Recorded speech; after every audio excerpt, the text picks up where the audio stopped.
In 1848, the California Gold Rush happened, so the city became a magnet for young men with mining experience who wanted to strike it rich. So this brought in immigrants and migrants from all over the country and the world, including people from China.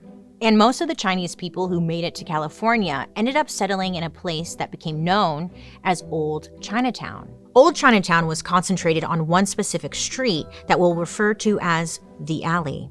It had a much worse name at different times in history, so we're calling it the Alley. From the beginning, the community wanted to make Old Chinatown feel like home. They set up offices, shops, local businesses, restaurants, and they even had their own temples and churches. I mean, this one little street was basically just a city within a city. Even though the alley was like a safe haven for some Chinese immigrants, it was also known for its crime. That's because officials, aka those 6 police officers, they basically decided to look the other way whenever a crime happened there. Look, in their minds, they're not going to protect this Old Chinatown area. Instead, the 6 of them need to focus on keeping the wealthier areas safe.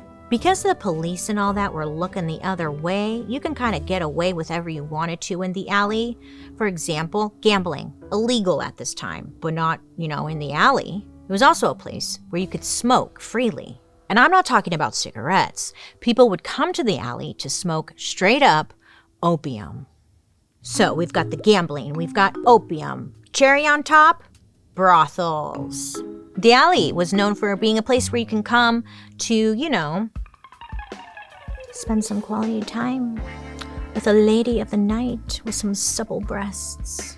But the sad truth was the alley was just an extremely unsafe place for sex workers. In 1870, Old Chinatown's population was over 80% men.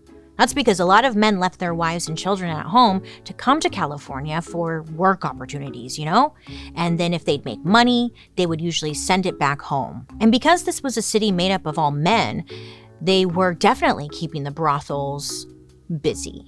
I kept reading about how small Old Chinatown was, and I was like, what does that mean? How small? Well, what?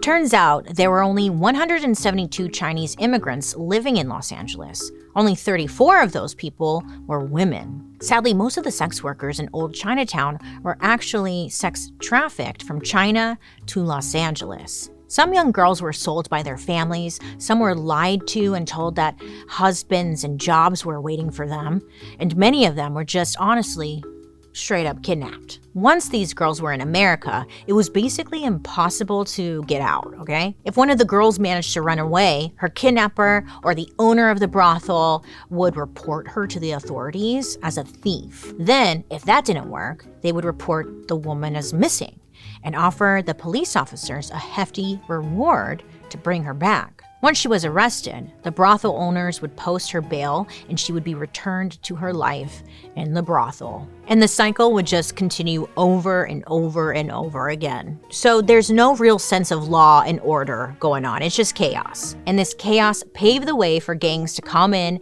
and take over Los Angeles, especially Old Chinatown. Now, we could do an entire episode dedicated to the different gangs and how they overlapped at this time.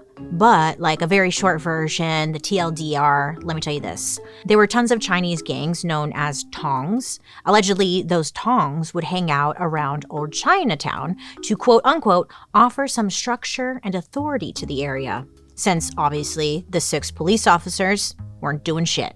So basically the tongs were there to act as an authority over all the craziness, and also allegedly were supposed to help protect the Chinese American community from the police. But of course, this wasn't out of the goodness of their hearts. All this protection came at a price. People were forced to pay fees to the tongs for this protection. But the tongs weren't alone. Other gangs popped up and started taking advantage of the community as well. And during the 1870s, there were gunfights and street fights over who had control of Old Chinatown. The gangs were constantly fighting each other. And the people most affected by all this fighting weren't like the gang-related people. It was the innocent people who lived there and were just trying to get by. On top of all this gang drama, Old Chinatown was also experiencing a ton of racial tension. The media made it their job to demonize Chinese immigrants at this time. The media described how Chinese immigrants dressed differently, ate differently, they acted differently. It was all about making them seem aggressive, strange. You know, they don't belong here. Thanks to the press, a big belief in the community was that Chinese immigrants had come to America to take American jobs. This wasn't true, but this propaganda made everyone dislike Chinese people and assume they're here to take what's ours. There was this one paper called Los Angeles News, and they would regularly publish articles specifically about Chinese immigrants, calling them, quote, an alien, an inferior and idolatrous race, and a curse to our country and a foul blot upon our civilization, end quote. The media also published exaggerated and even made up stories about these violent acts committed by Chinese immigrants.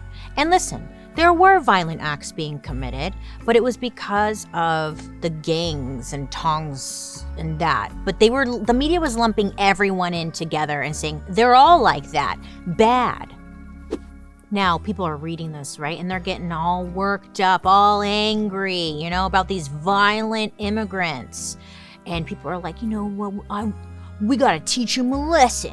So there ended up being like a wave of hate crimes against the Chinese. There are multiple accounts of people violently assaulting Chinese men in broad daylight for no reason at all, just because they felt like it. People took this moment to vandalize Chinese businesses, their properties, anything related to them. And tensions were at like an all-time high. Everyone was on high alert, and all 6 of those officers were busy. And by 1871, things had fully come to a boil. On October 24th, 1871, violence erupted in a place called the Coronel Block in downtown Los Angeles. Now, this was right by Old Chinatown. The Coronel was known for their bars, gambling houses, brothels, and it was considered extremely dangerous. Apparently, a local paper called the Los Angeles Herald wrote about the Coronel saying, quote, "The Coronel Block serves a man for breakfast every morning." In other words, they were saying someone's killed there every day. Well, it was around 5:30 p.m. when suddenly people in the Coronel Block heard gunshots break out. Apparently, the gunfire was between 2 rival Chinese gang members, most likely business owners. We don't know exactly what they were fighting about, but gunfights were, at this time, were kind of like a regular occurrence, Usually you'd hear it, you just duck and cover, protect your beer, and then you'd get up and you move on. But on this day, these gunshots were heard by a man named Robert Thompson. You see, he was hanging out in a saloon near the main Coronel building. Now, I guess Robert was a very popular person in town, and he decided on this day he was not going to duck and cover when he heard those gunshots. He was going to confront whoever was causing this trouble. He walked over to the Coronel building, stood in the doorway, and cocked his gun. I don't know what kind of gun he had, but I imagine the drama. Nearby police officers were warning him to stop and to put his gun down. But Robert, he didn't listen. Many believe he had been drinking. He started blindly shooting into the dark room, trying to hit anyone he saw. He didn't even bother asking, hey, who's in this room? All he knew was that it was filled with Chinese Americans. So one man who was inside the building, he just watched the whole thing go down, and he saw people getting shot left and right, all around him. He's like, oh, crap, So he decides to defend himself, and he shoots back at Robert. Eventually, this man shoots him, and Robert went down hard. Not long after he was shot, around 7:30 p.m., Robert died.